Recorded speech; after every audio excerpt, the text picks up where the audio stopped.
Assalamualaikum warahmatullahi wabarakatuh. Perkenalkan, nama saya Salwa Hamidah dari PJJ Informatika Cyber Muhammadiyah Yogyakarta dengan NIM 202501000120. Di sini saya akan mempresentasikan mata kuliah etika profesi dari pertemuan 1 sampai pertemuan 14.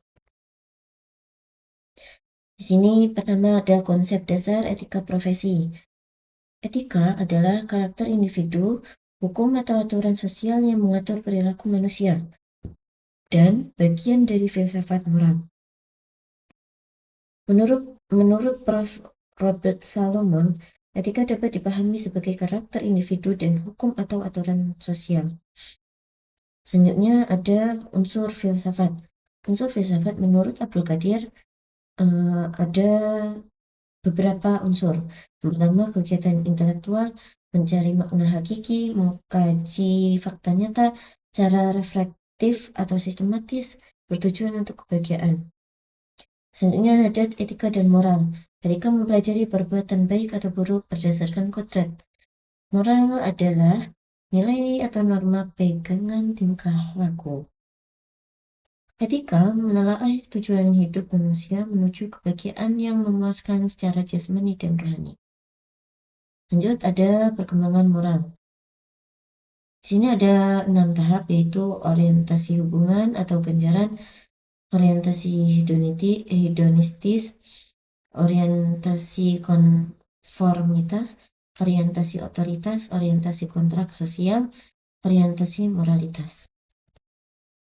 Selanjutnya ada pelanggaran etika.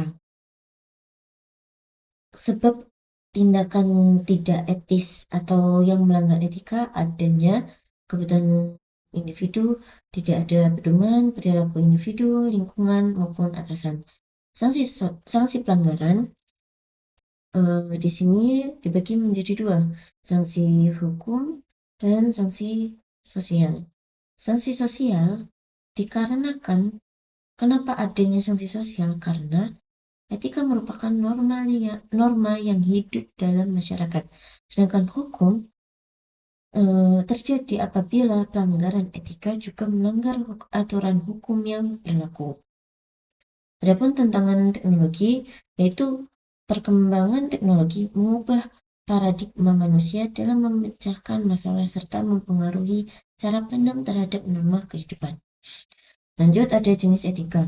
Jenis etika ada 2, yaitu etika deskriptif dan etika normatif. Etika deskriptif menjelaskan fakta, nilai, dan pola perilaku manusia dalam masyarakat. Sedangkan etika normatif memberikan penilaian dan pedoman tentang bagaimana manusia seharusnya bertindak sesuai norma yang berlaku.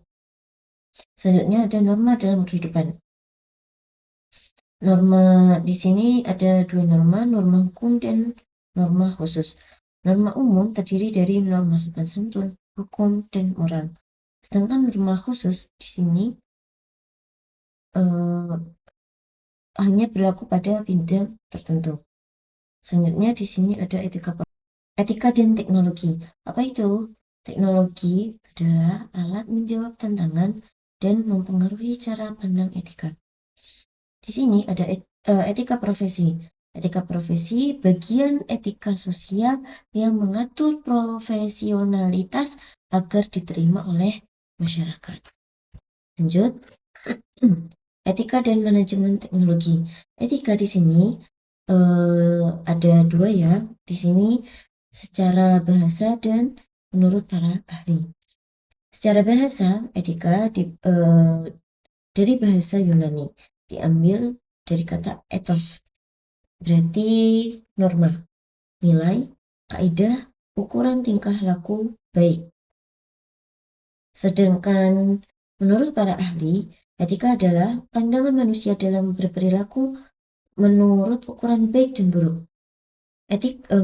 Yang kedua, etika adalah teori tentang tingkah laku yang ditinjau dari segi baik dan buruk.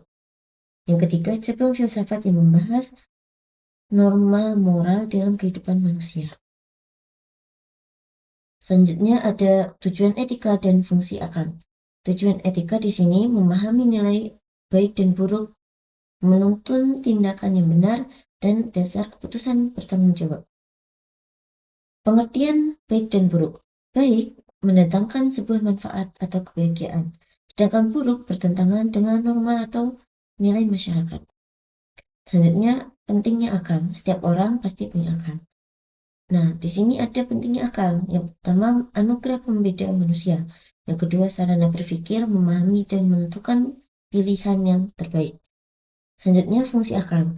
Pengendalian kehidupan pengendalian kehidupan, pembeda baik atau buruk, menghindarkan kehancuran hidup. Di sini ada konsep manusia. Manusia merupakan makhluk sempurna terdiri dari jiwa atau rohani dan raga atau jasmani, serta memiliki keunggulan terletak pada akal. Lanjut, penilaian pada etika. Etika menilai niat, tujuan, dan proses pembuatan secara menyeluruh, tidak hanya pada hasil akhirnya. Nah, di sini ada fungsi kode etik. Kode etik ini rujukan etika untuk kejujuran dan menghindari perbuatan yang tercela.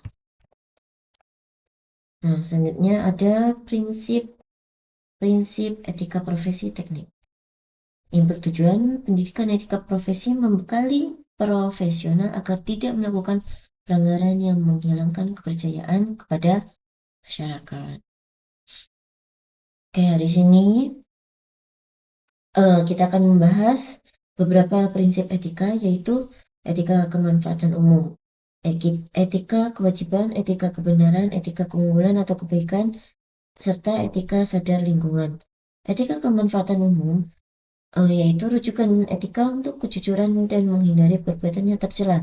Sedangkan etika kewajiban menekankan kewajiban moral tanpa mempertimbangkan keuntungan.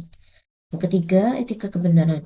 Pelanggaran nilai moral tetap dianggap salah, mesti menghasilkan manfaat. Yang keempat, etika keunggulan atau kebaikan, yaitu menilai tindakan berdasarkan karakter atau watak dan kualitas pribadi pelaku.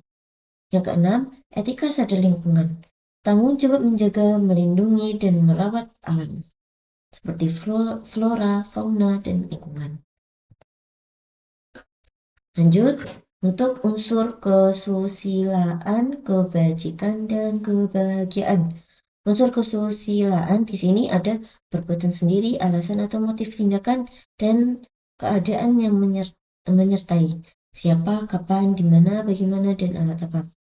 Kebajikan pokok meliputi kebijaksanaan, pengendalian diri, kekuatan atau keteguhan menghadapi kesulitan, dan keadilan hak kepada yang berhak. Kebahagiaan di sini ada dua, subjektif dan objektif. Kebahagiaan subjektif, perasaan puas individu dalam memenuhi keinginannya. Sedangkan kebahagiaan objektif, usaha mencapai kebahagiaan sempurna atau tetap melalui pemenuhan kebutuhan jasmani dan rohani.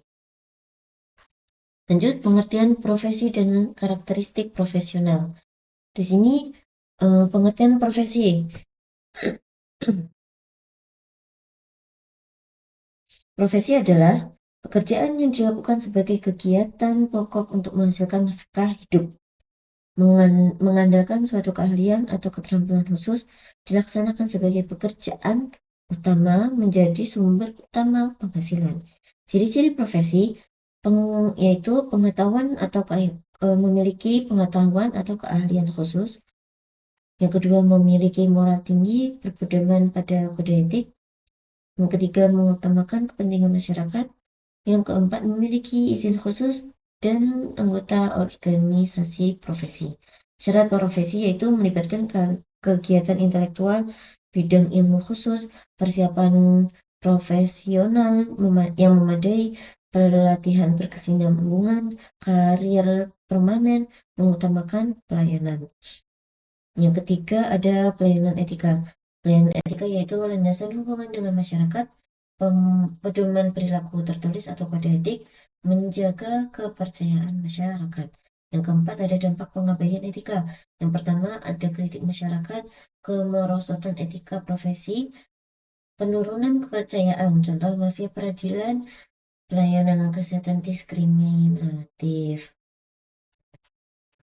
Selanjutnya ada profesionalisme kerja. Profesionalisme adalah tingkah laku, tujuan, dan kualitas yang memadai suatu profesi. Ciri-ciri profesionalisme: mengejar kesempurnaan hasil, kesungguhan atau ketelitian, ketekunan atau tidak mudah putus asa, integritas tinggi, dan kebulatan pikiran. Karakteristik kompetensi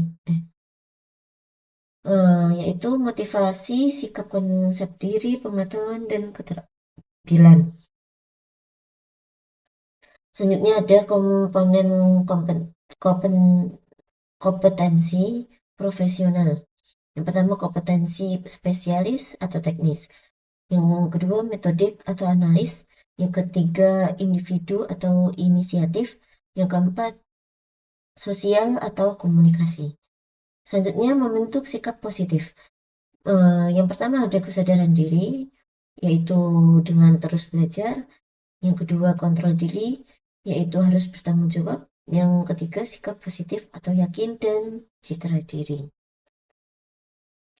Selanjutnya ada perkembangan sains dan teknologi modern. Di sini ada sejarah sains. Sebelumnya ada sains. Sains ini memahami alam. Teknologi adalah sains terapan untuk kemaslahatan manusia. Di sini ada sejarah sains. Sejarah sains. Kebudayaan Islam Andalusia 711 Masehi dengan ilmuwan Ibnu Tufail. Kebangkitan Eropa abad 16 sampai 17. Yang kedua ada revolusi. Penemuan mesin uap menggantikan energi otot atau alam, memungkinkan produksi di mana saja. Lalu di abad 21 informasi transportasi berkembangnya. Lalu di abad 21 berkembang menjadi informasi, transportasi, kedokteran, manufaktur, energi, dan lingkungan.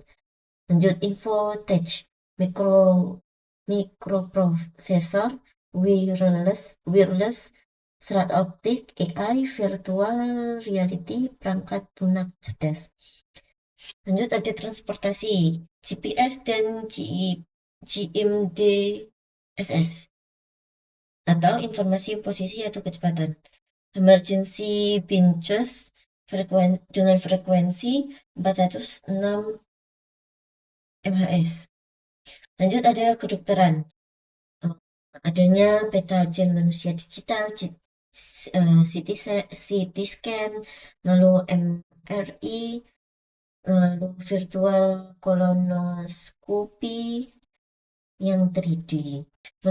Yang selanjutnya ada membentuk jiwa teknopreneur, yaitu wirausaha yang mengkombinasikan teknologi dengan jiwa kewirausahaan untuk menciptakan peluang bisnis. Sasaran teknopreneur yaitu mengubah pola berpikir, wawasan tren bisnis, mengejar ketertinggalan ekonomi, mendorong cita-cita masa depan. Langkah awalnya menanamkan cita-cita entrepreneur, berani mengambil risiko mulai dari hal kecil dan diri sendiri. Pola pikir entrepreneur yaitu bukan sekedar berdagang, yang tidak bisa santai.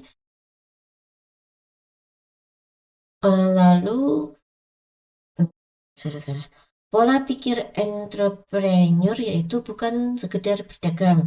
Yang kedua, tidak bisa santai. Yang ketiga, atur pekerjaan sendiri. Yang keempat, menikmati hasil dan risiko usaha sendiri. Adapun karakteristik wirausahawan, memiliki visi, berani bertindak meski ragu, kreatif, tahan kritik, mengutamakan hasil jangka panjang. Yang selanjutnya ada kata hikmah. Entrepreneur melakukan hal biasa dengan cara berbeda atau secara istimewa. Selanjutnya ada industri basis teknologi. Mendorong UMKM tangguh, menciptakan lapangan kerja ahli teknologi melalui sinergi akademis praktisi. Oke, selanjutnya ada teknopreneur dan prospeknya, Yang pertama, kemampuan yang harus dimiliki wirausaha. Yang pertama ada self-knowledge, imagination, practical knowledge, search skill, and then forensic, computation skill, communication skill. Yang kedua, kompetensi wirausaha. Memahami dasar pengelolaan, lalu sikap benar terhadap usaha, modal memadai, manajemen keuangan dan waktu, motivasi orang lain, serta strategi yang bersaing. Yang ketiga, 4 kompetensi utama. Yang pertama, technical kompetensi atau bidang usaha. Yang kedua, marketing kompetensi, pasar atau pelanggan. Yang ketiga, finansial kompetensi, mengelola dana. Yang terakhir yaitu human relation kompetensi, membangun kemitraan. Yang keempat ada keterampilan dasar manajer, yaitu pertama technical, selanjutnya human relation, yang ketiga conceptual, yang keempat decision making, yang kelima time management skills. Menurut Leonhyuk Wirasmita tahun 1993 dan Dune beserta Brand Street 1993, wirausaha memerlukan bekal pengetahuan yang luas. Selanjutnya ada hak kekayaan intelektual atau haki. Haki adalah hak yang timbul dari hasil olah pikir manusia yang menghasilkan suatu karya atau ciptaan. Tujuan perlindungan, memberikan penghargaan dan perlindungan terhadap hasil karya intelektual seseorang. WIPO yaitu Badan PBB untuk Perlindungan Haki Internasional. Pada 26 April adalah Hari Haki Sedunia. Hak cipta yaitu perlindungan karya ilmu pengetahuan, seni, dan sastra yang memiliki nilai keaslian. Yang selanjutnya pemegang hak cipta yaitu pihak yang memiliki hak mengatur penggunaan dan pemanfaatan karya. Selanjutnya ada perlindungan hukum, memiliki masa perlindungan tertentu dan dapat dialihkan melalui mekanisme hukum yang sah. Selanjutnya ada etika dalam teknologi informasi. Di sini ada privasi. Apa itu privasi? Perlindungan data pribadi, informasi tidak boleh disebarluaskan tanpa izin pemilik. Yang kedua ada akurasi. Akurasi adalah ketepatan dan kebenaran informasi yang disajikan harus dapat dipertanggungjawabkan. Yang ketiga properti. Properti kepemilikan informasi, perangkat lunak, dan karya digital, penghormatan terhadap hak karya. Yang selanjutnya yaitu ada akses. Akses yaitu hak memperoleh informasi harus sesuai dengan kewenangan dan aturan yang berlaku.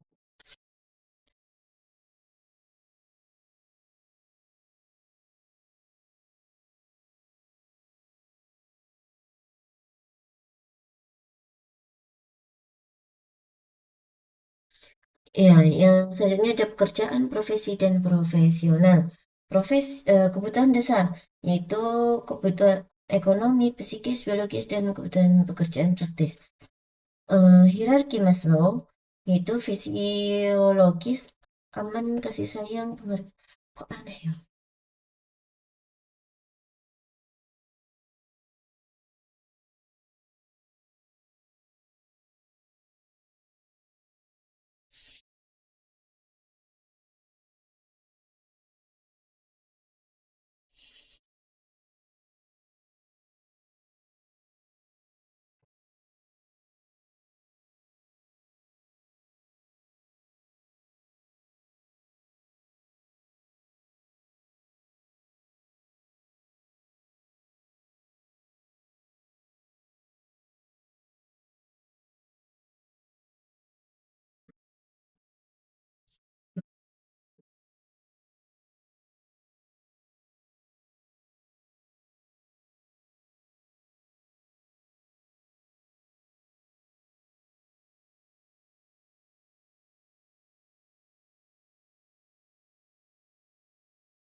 Ya. Selanjutnya ada pekerjaan, profesi, dan profesional. Kebutuhan kebutuhan manusia menurut Abdul Qadir dibagi yaitu yang pertama ada kebutuhan manusia. Menurut Abdul Qadir, kebutuhan manusia yang dasar yaitu ekonomi, psikis, biologis, dan kebutuhan pekerjaan praktis. Menurut Abraham Maslow, tingkat kebutuhan manusia yaitu fisiologis, aman, kasih sayang, penghargaan diri, dan kualitas diri. Yang selanjutnya ada pengertian profesi.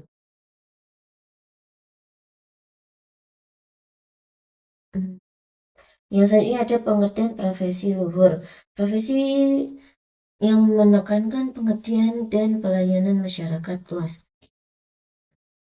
Lanjut ada sifat yang harus dimiliki seorang profesi.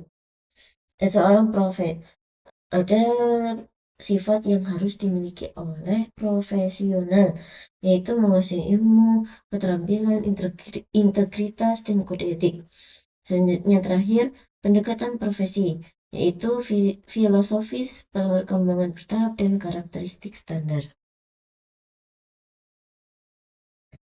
Oke, lanjut. Di sini ada dinamika perubahan teknologi. Teknologi hasil ciptaan proses panjang, komunikasi berevolusi dari isyarat ke internet. Di sini ada aspek teknologi masa lalu dan teknologi masa kini. Aspek kecepatan, teknologi masa lalunya itu lambat, sedangkan teknologi masa kini cepat. Aspek tenaga, teknologi masa lalu manual seperti hewan, angin, manusia, sedangkan teknologi masa kini mesin atau otomatis.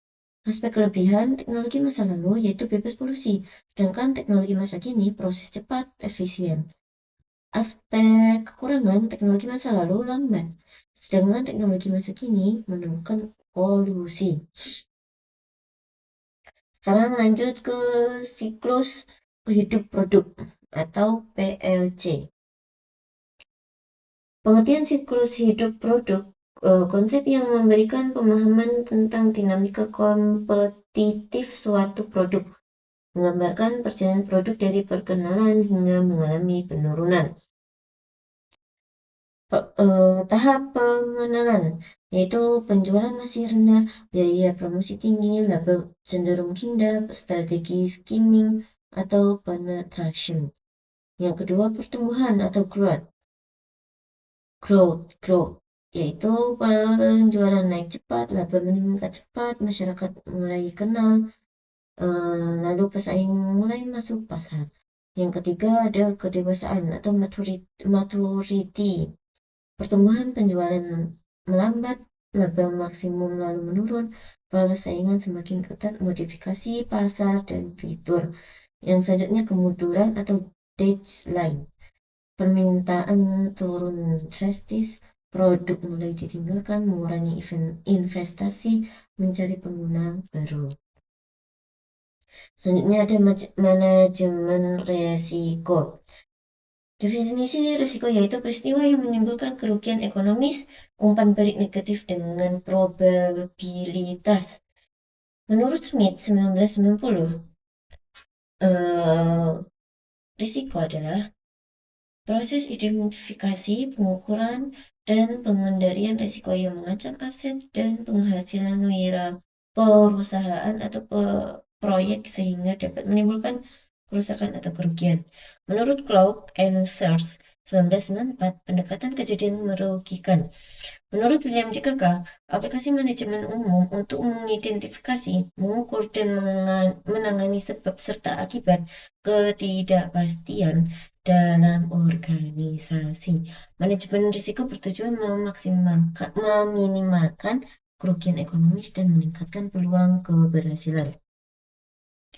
Selanjutnya ada implementasi manajemen risiko. Implementasinya dapat diterapkan pada setiap level organisasi, dapat diterapkan pada level strategis maupun operasional, dapat diterapkan pada proyek tertentu yang spesifik, membantu proses pengambilan keputusan, membantu pemulihan bidang yang memiliki risiko tertentu. Sedangkan dokumentasi, tindakan pencegahan, pengendalian batas, solusi, validasi, dan komunikasi resiko. Selanjutnya ada tujuan utama.